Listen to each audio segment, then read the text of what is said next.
할렐루야.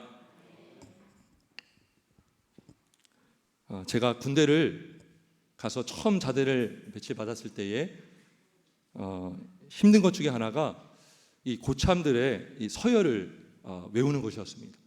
고참들의 이름도 다 외워야 되고 서열을 다 외워야 되는 거예요. 같은 병장이라고 해서 다 같은 병장이 아니라 몇 월 군번이냐에 따라서 서열이 이렇게 나눠지게 되는 것이죠. 그래서 A라는 고참이 있고 B라는 고참이 있는데 A라는 고참한테 B라는 고참이 똑같은 병장이지만 기수가 낮아요. 그러면 A라는 고참한테 누구누구 병장님 하면 안 되는 거예요. 엄청 혼나는 거예요. 그래서 이 서열 문화가 군대는 있어요. 계급을 중시하는 서열 문화. 근데 우리 사회에도 보이지 않는 이런 서열 문화가 깔려 있습니다. 처음 만난 사람을 우리가 만나면 나이가 궁금하죠. 그죠? 몇 살이세요? 직업이 뭐예요? 직위가 뭡니까? 그래서 내 안에 그런 궁금함이 있는 거죠. 이 사람 나보다 높은 사람인가? 낮은 사람인가? 그죠? 운전을 하다가 싸움이 났습니다. 근데 막 반말로 막 서로 싸우면은 당신 몇 살이냐고 막 나보다 나이가 어리면은 막 나이가 몇인데 막 이렇게 막 싸움도 일어납니다. 그래서 나보다 나이가 서열이 밑에 있는데 함부로 대했다 그러면 엄청 기분이 상하는 것이죠. 여러분 사실 서열은요 이게 이제 어떤 면에서는 필요합니다. 어떤 공동체의 질서를 세우고 또 권위를 세워주고 그 다음에 또 선배가 잘 모르는 후배를 잘 끌어주려면 질서가 필요한 것이에요. 그 공동체의 화목을 위해서. 근데 문제가 뭐냐면 지나친 서열주의, 서열을 지나치게 강조하는 거죠. 서열만 강조하는 거예요. 서열. 내용이 없이 서열만 강조할 때에 오히려 서열을 통해서 질서가 지켜지는 것이 아니라 질서가 깨지게 되고 화목이 깨지게 되고 그래서 내가 당신보다 더 크다, 더 높다라고 할 때에 내가 이 사람보다 먼저 돼야 되는데 어떤 장의 자리가 있어요. 그러면 내가 장이 돼야 되는데 이번에 내 순서인데 아니 저 사람 나보다 늦게 왔는데 뭐 그러한 불쾌감이 생길 수 있다는 것이죠. 그래서 어떤 명예를 얻고자 하고 특권을 얻으려고 할 때 이게 뭐예요? 지나친 서열주의. 이게 잘못 사용될 때 나타나는 부작용이라는 것입니다. 자, 근데 제자들에게도 이 서열에 대한 관심이 너무 많았어요. 제자들에게도. 오늘 본문의 마가복음에 보면 제자들이 서로 다퉜어요. 토론했어요. 쟁론했다. 이게 아주 치열하게 말다툼했다는 거죠. 그 쟁론의 주제가 뭐냐? 서로 누가 크냐 이거예요. 서로 누가 크냐. 서로 막 그러지 않았을까요? 여기 쟁론한 내용은 없지만 그 주제는 분명하죠. 서로 누가 크냐 이 주제입니다. 내가 먼저 제자가 됐잖아. 예수님이 나를 먼저 부르셨잖아. 아니 무슨 소리야? 내가 당신보다 나이가 많잖아. 막 이런 식으로 쟁론할 수도 있어요. 여러분 근데 마태복음 18장 1절에 보면 제자들이 예수님께 나옵니다. 해결이 안 되는 거예요. 서로 해결이 안 되니까 예수님이 답을 주세요. 예수님이 여기서 그냥 결정해 주세요. 그러면서 예수님께 나와서 이렇게 물어봅니다. 천국에서는 누가 큽니까? 물어봐요. 여러분 예수님이 뭐라고 말씀하셨을까요? 베드로야 네가 크다. 야고보야 네가 크다. 마태 내가 너를 가장 먼저 세웠지. 그래 네가 가장 크다라고 했을까요? 여러분 천국에서 누가 큽니까? 자, 첫 번째 천국에서는 겸손한 자가 큰 자입니다.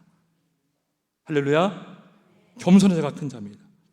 이 땅에서는 서열이 높고 지위가 높은 사람이 큰 사람이라고 다 여겨집니다. 근데 천국은 완전 반대입니다. 천국에서는 겸손하게 낮춘 자, 낮아진 자, 겸손한 자가 큰 자다라고 성경은 말씀합니다.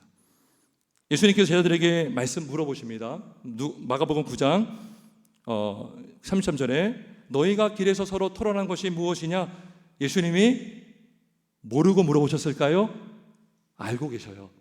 예수님은 우리의 마음속에 있는 생각도 다 아시는 분이셔요. 물어보시죠. 근데 제자들이 잠잠했어요. 찔렸겠죠. 또 우리가 혼나겠구나. 하여튼 어떤 이유인지 모르겠지만 잠잠했어요. 그리고 그들은 분명한 것은 서로 누가 크냐라는 주제를 가지고 쟁론을 하였습니다. 그때 예수님께서 12제자를 다 불러서 세우시고 이렇게 말씀하십니다. 누구든지 첫째가 되고자 하면 무사람의 끝이 되고 무사람을 섬기는 자가 되어야 하리라. 섬기는 자가 크다라고 말씀하신 거예요. 무사람의 끝이 되어서 무사람을 섬기는 자가 진정으로 큰 자다라고 우리 예수님이 말씀해 주셨습니다. 이 세상 사람들은요, 다 크길 원해요. 높아지길 원해요. 첫째가 되고 싶어 합니다. 어디서든지 첫째가 되길 원해요. 여러분, 꼴찌 되는 사람 원하겠습니까? 첫째가 되길 원합니다. 근데 예수님은 희한하게도 첫째가 되고자 하는 자마다 무사람의 끝이 돼야 된다. 그리고 끝이 될 뿐만 아니라 끝이 되어서 섬겨야 된다라고 말씀하셔요. 자, 근데요, 마태복음 18장 5절에는 분명하게 더 선명하게 말씀해 주셔요. 우리가 오늘 아까 읽어봤죠? 5절에 보면 제가 읽어봅니다. 누구든지 이 어린아이와 같이 자기를 낮추는 사람이 천국에서 큰 자니라. 그래서 아주 선명하게 말씀하셨죠. 어린아이와 같이 자기를 낮추는 사람이 천국에서 큰 자다. 여러분, 어린아이의 특징이 있어요. 어린아이들은요, 어떤 면에서 굉장히 순수해요. 어떤 명예요, 권력욕이 없습니다. 고자세가 아니에요. 일반적으로 어린아이들은 꾸밈이 없습니다. 막 높은 자리를 앉으려고 이것 때문에 쟁탈전을 벌이거나 다투는 일이 없어요. 내가 더 뛰어나다고 해서 울지레하지도 않습니다. 여러분, 요만한 애기들 보세요. 여러분, 유모차 그냥 앉혀주면 앉잖아요. 근데 갓난아기가요, 내 유모차가 더 비싼 거다 하면서 다른 유모차에 탄 아기를 무시하거나 깔보지 않잖아요. 그죠? 그냥 겸손한 거예요. 아이들은 겸손해요. 깔보지 않습니다. 그래서 어린아이는 겸손함을 상징해요. 어린아이를 갖다 두고 데리고 와서 어린아이가 자기를 낮추는 자, 이게 바로 겸손한 자는 큰 자다라고 말씀하신 것입니다. 하나님은 교만한 자를 기뻐하지 않으십니다. 성경은 심지어 하나님은 교만한 자를 대적하신다라고 말씀하고요. 잠언에 보면 교만은 패망의 선봉이요 거만한 마음은 넘어집의 앞잡이다 말씀합니다. 그리고 선줄로 생각한 자는 넘어질까 조심하라. 철저하게 교만이 나쁜 것이고 교만이 위험한 것이고 하나님을 영화롭게 하고 하나님을 기뻐하게 하는 것보다 하나님이 싫어하시고 심지어 대적하신다라고까지 말씀하고 있습니다. 하지만 반면에 하나님은 겸손한 자를 기뻐하십니다. 그리고 겸손한 자에게 은혜를 베푸십니다. 그리고 겸손한 자를 높여 주시는 줄 믿습니다. 베드로전서 5장 5절 6절에 보면 하나님은 교만한 자를 대적하시되 겸손한 자에게는 은혜를 베푸시니라. 그러므로 하나님의 능하신 손 아래에서 겸손하라. 때가 되면 너희를 높이시리라. 우리 하나님은 약속하셨습니다. 누가 높여주신다고요? 내가 높아지는 게 아니에요. 하나님이 높아주셔야 높아지는 것인 줄 믿습니다. 하나님이 높아주셔야 진정한 높아진 자이고 큰 자인 줄 믿습니다. 그래서 천국에서 누가 큽니까? 겸손한 자, 낮춘 자가 큰 자인 줄 믿습니다. 여러분, 그렇다면 그 천국에 누가 들어갑니까? 역시 오직 겸손한 자가 천국에 들어갑니다. 겸손한 자가. 그럼 이렇게 마무리할 수 있지 몰라요? 아니, 믿음으로 들어가지 않습니까? 왜 겸손은 오직 은혜로 들어가죠? 오직 하나님의 은혜로 예수 그리스도를 믿음으로 들어가지 겸손으로 들어간다는 말씀이 있습니까? 근데요, 누가 예수를 믿습니까? 겸손한 자가 예수를 믿을 수 있습니다. 내가 죄인임을 아는 자, 내가 무능하고 내가 무지함을 아는 자가 전능하시고 전지하시고 모든 만물의 창조주이신 만물의 왕이신 예수님을 붙을 수가 있어요. 여러분, 어린아이를 예수님이 데려와셔서 오늘 본문에 보니까 37절에 뭐라고 말씀하십니까? 누구든지 내 이름으로 이런 어린아이 하나를 영접하면 곧 나를 영접함이요 누구든지 나를 영접하면 나를 영접함이 아니요 나를 보내신 이를 영접함이니라. 여러분, 예수님 당시 때예요. 지금은 많이 개선되었어요. 인권이라는 것이 많이 강조가 되었죠. 이 기독교를 통해서 인간의 기본권을 아주 중시하게 되었죠. 근데 옛날 고대 사회 때는요, 어린이 인권이라는 것은 없었습니다. 뭐 학대하고 막 강가에다가 막 갖다 버리는 경우도 있었어요. 어린이에 대한 존재감이 없었다는 것이죠. 제자들을 보면 알죠. 어린아이가 예수님께 오는 것을 막았습니다. 어디 감히 예수님께 나와서 이렇게 하느냐. 예수님이 아이들 막지 말라 그랬죠. 그러니까 어린아이들은 굉장히 무시를 당하는 존재였어요. 우리나라 말에 어린이는요, 어리석은 사람이라는 말에서 나온 거예요. 어린이, 어리석다. 그죠? 어른은 뭐예요? 어른. 이게 뭐예요? 어리 크다 이거예요. 근데 어린이는 어리석다, 어리썩었다. 여기서 나온 유래입니다. 그러니까 이 어린이라는 것이 이 당시에도 굉장히 어리석은 존재, 아무것도 모르는 존재, 있으나 마나한 존재가 바로 어린이였어요. 근데 어린아이를 영접한다는 것은 굉장히 귀하게 여긴다는 것이고, 환영한다는 것은 뭘 말해줍니까? 그 영접하는 사람이 겸손하지 않으면 불가능한 거죠. 여러분, 보통 큰 사람, 높은 사람, 주의가 있는 사람을 영접하는 건 쉬워요. 잘 보려고 해요. 근데 눈에 보이지 않는, 키가 작으면 키 큰 사람에게는 안 보이겠죠. 근데 그 어린아이를 낮춰줘서 영접하고 대우해준다? 이거는 겸손하지 않으면 불가능합니다. 따라서 어린아이를 영접하는 것은 겸손해야 되는데, 예수님이 어린아이와 자신을 동일화하고 있습니다. 어린아이를 영접하는 것은 곧 나를 영접함이요, 나를 영접하는 것은 나를 영접하는 것이 아니라 하나님을 영접하는 것이다 라고 말씀하고 있습니다.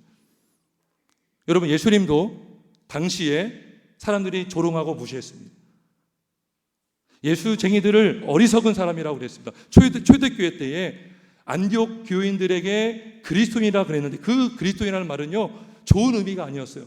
오늘날 우리가 말하는 예수쟁이, 무식한 사람들, 어리석은 사람들, 말 안 통하는 사람들, 이상한 사람들, 이렇게 무시당했다고요. 어리석은, 기독교인들은 다 어리석어. 아니, 어떻게 성경을 믿을 수 있어? 확인도 안 한 사람들, 어리석다라고 조롱하는. 근데 따라서 예수를 믿는 것도 누가 믿을 수 있어요? 겸손한 사람이 믿을 수 있습니다. 세상이 예수를 조롱하고 예수를 부정하고 예수쟁이라고 조롱하는 그 상황 속에서도 예수를 끝까지 믿겠다, 내가 예수만 믿겠다라고 하는 사람은 겸손한 사람인 줄 믿습니다. 여러분, 바울이요, 교만할 때 기독교를 박해했어요. 교회를 핍박했습니다. 그것이 바울은요, 굉장히 똑똑한 사람이었습니다. 아주 지식인이었습니다. 바리새인 중에 바리새인이었고 로마 시민권자였습니다. 그래서 그가 보기에 예수 믿는 기독교인들은 너무나 어리석어 보이는 거예요. 나라에 어떤 도움도 안 되는 것 같은 그런 집단, 그런 사회의 악과 같은 집단으로 여겨졌어요. 그래서 바울은 기독교인들을 감옥에 잡아 넣는 일을 열심히 했죠. 사도행전에 보면 스데반이 집사가 돌에 맞아 순교하는 그 현장에 서 있었습니다. 그는 그 돌을 치는 사람들 중에도 리더급 되는 사람이었어요. 왜 그렇게 무시했을까요? 바울이 교만했기 때문인 것이죠. 나는 저도보다 훌륭한 사람이고, 나는 뛰어난 사람이고, 저 사람들은 나보다 못난 사람이고 어리석다라고 여겼기 때문인 것입니다. 그런데 그러던 바울이 예수님을 만났습니다. 다마데 도상에서 살아계신 예수님의 음성을 들었고 부활하신 예수님을 만났습니다. 그리고 그는 자신이 죄인임을 깨달았고, 자신이 그냥 죄인도 아니고 내가 죄인 중에 괴수다, 죄인 중에 최고로 우두머리인 죄수다라고 그는 고백을 하였습니다. 그리고 나의 나 된 것은 하나님의 은혜다라고 말했습니다. 이전에는 자기가 아는 지식이 최고라고 믿었는데, 예수를 아는 지식이 가장 고상한 지식이고, 그 예수를 얻기 위해서 다른 것을 배설물로 여기겠다라고 고백까지 하면서 그는 예수님이 십자가에 못 박힌 것 외에는 알지 않기로 나는 작정했다라고 그는 고백을 했습니다. 예수의 말씀, 예수의 복음만이 가장 최고의 진리고 가장 완전한 진림은 바울은 깨달았습니다. 그가 겸손해졌습니다. 그리고 그가 예수를 믿었습니다. 하나님께서 바울을 낮추게 하신 줄 믿습니다. 하나님이 그를 겸손하게 만드신 줄 믿습니다. 그리고 그는 예수를 믿었습니다. 마태복음 18장 3절에 말씀합니다. 진실로 너희에게 이르노니 너희가 돌이켜 어린아이들과 같이 되지 않으면 결단코 천국에 들어가지 못하리라. 어린애와 같이 겸손하지 않으면, 어린애와 같이 순수하게 겸손하게 나 예수를 믿지 않으면 너희는 구원받을 수 없고 천국에 갈 수 없다라고 우리 예수님은 말씀해 주셨습니다. 스스로 의롭다라고 여기는 자, 스스로 나는 괜찮은 사람이라고 여기는 자, 나는 잘났고 나는 모든 것을 할 수 있다라고 자만하는 사람은 예수를 믿기가 너무나 어렵습니다. 어쩌면 불가능할지도 몰라요. 내 혼자 다 할 수 있는데 누구를 의지하며 살겠습니까? 예수 믿는 것이 어리석은 것이다. 성경이 어리석은 글자다. 하지만 하나님의 어리석음이 사람보다 지혜로움을 믿으시길 주의 이름으로 축원합니다. 십자가의 도가 멸망하는 자들에게는 미련한 것이지만 구원받는 자들에게는 하나님의 능력이 되는 줄 믿습니다. 그죠? 세상 사람들에게는요, 예수가 어리석고 예수쟁이가 어리석고 말씀이 어리석지만 하나님의 어리석음은 죄 없는 예수님께서 이 땅에 사람으로 오셔서 십자가 달려 죽으심으로 죄인을 구원하신 줄 믿습니다.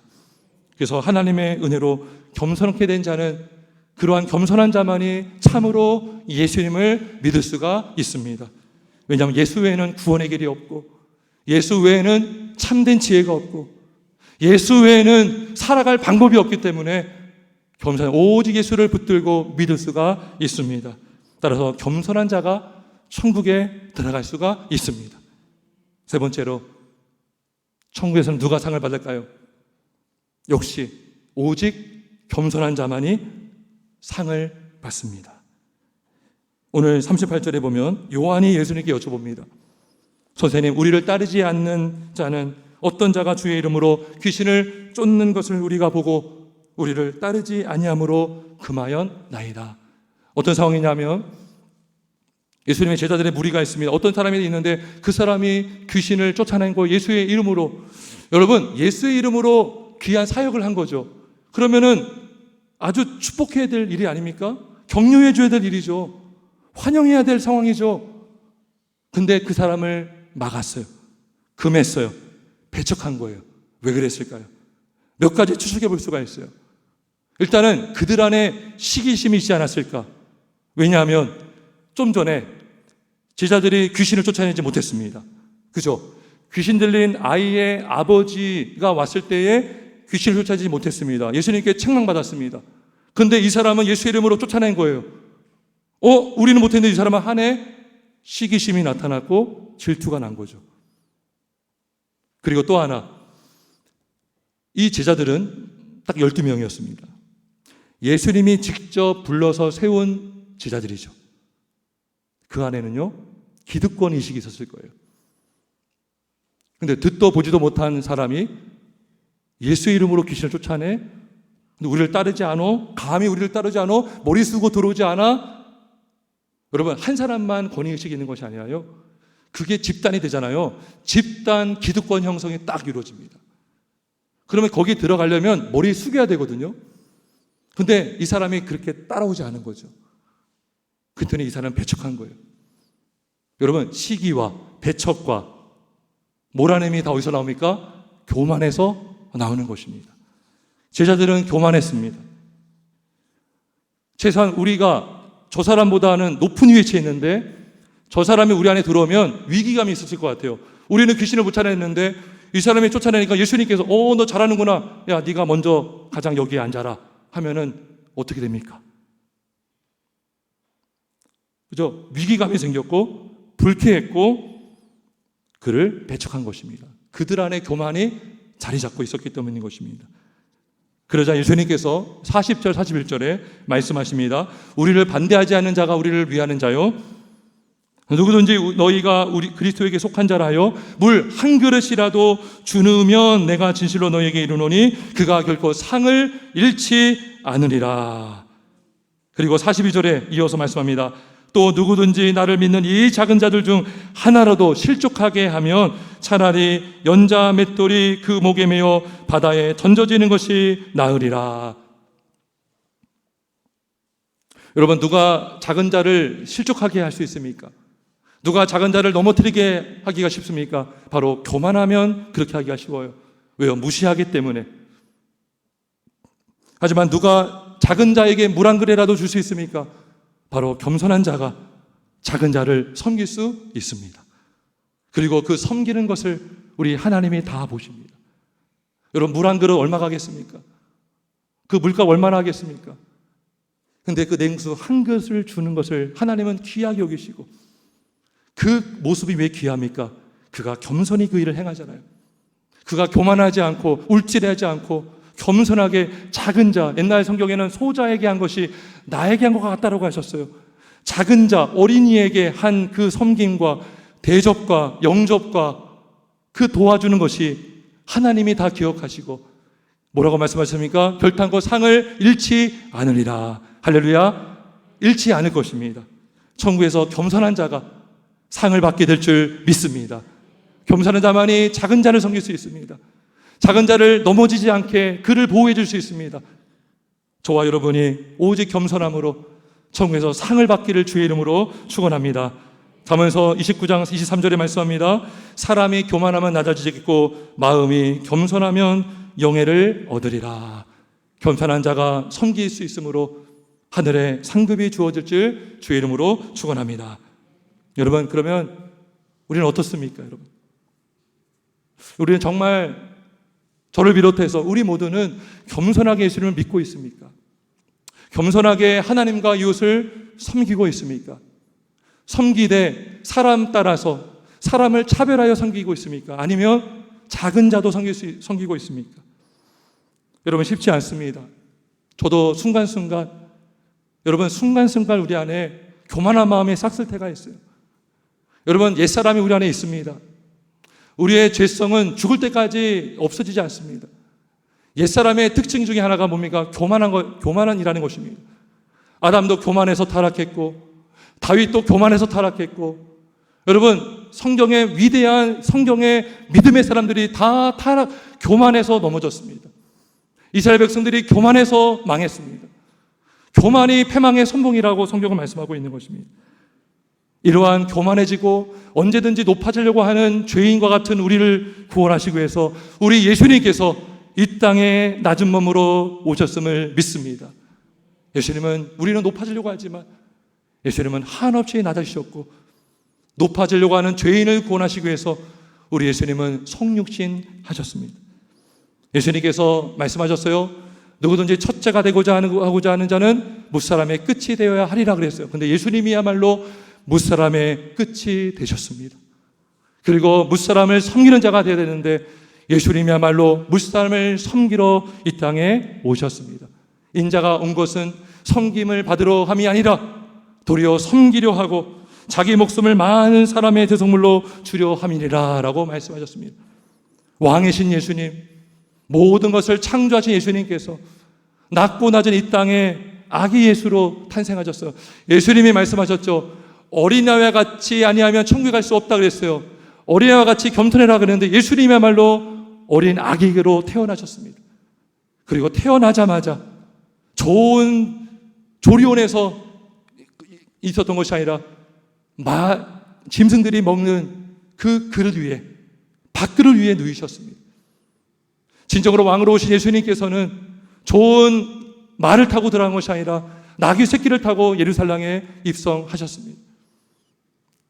당시 예수님 당시 때에 여러분, 헤롯 왕, 로마 황제, 그리고 빌라도 같은 총독들은 화려한 궁궐에서 호의호식했지만 예수님은 정작 머리 둘 곳이 없었습니다. 무엇을 말해줍니까? 예수님은 이 땅에 겸손하신 왕으로 오셨습니다. 섬기러 오셨습니다. 낮아지셨습니다. 우리를 구원하시기 위해서 이 땅에 낮아지셨습니다. 그리고 하나님은 죽으신 예수님을 지극히 높여 주셨습니다. 그의 이름을 모든 이름 위에 뛰어난 이름을 하게 하셨고 모든 이름으로 예수를 주라 시인하게 하셨고 그 이름 앞에 무릎 꿇고 아버지께 영광을 올리게 하신 줄 믿습니다. 그 예수님이 누구십니까? 바로 저와 여러분의 유일하신 구원자이십니다. 유일하신 우리의 중보자이십니다.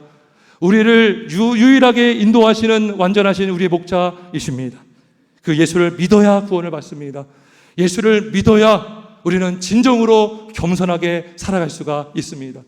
여러분, 예수를 알지 못하고 어떻게 겸손을 말할 수 있겠습니까? 예수를 알지 못하고 어떻게 겸손을 말할 수가 있겠습니까?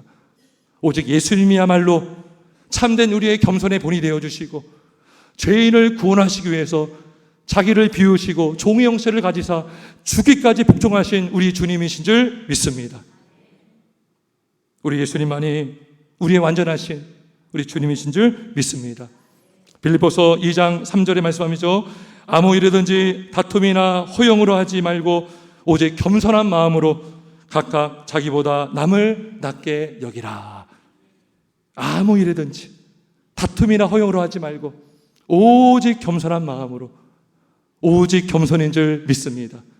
첫째도 겸손이고 둘째도 겸손이고 셋째도 겸손인 줄 믿습니다. 겸손한 자가 참으로 겸손히 예수를 믿을 수 있음을 믿습니다. 겸손한 자가 천국에서 큰 자라 여김을 받을 수 있음을 믿습니다. 겸손한 자가 낮은 자까지 섬김으로 천국에서 상을 잃지 않을 줄 믿습니다. 우리 모두 예수를 잘 믿고 작은 예수가 되어서 예수님과 같이 낮아진 모습으로 하나님과 교회와 이웃을 섬겨서 하나님을 영화롭게 하고 우리에게도 기쁨이 넘치는 기쁨의 믿음 생활을 하시길 예수님의 이름으로 축원합니다. 우리 함께 기도하겠습니다.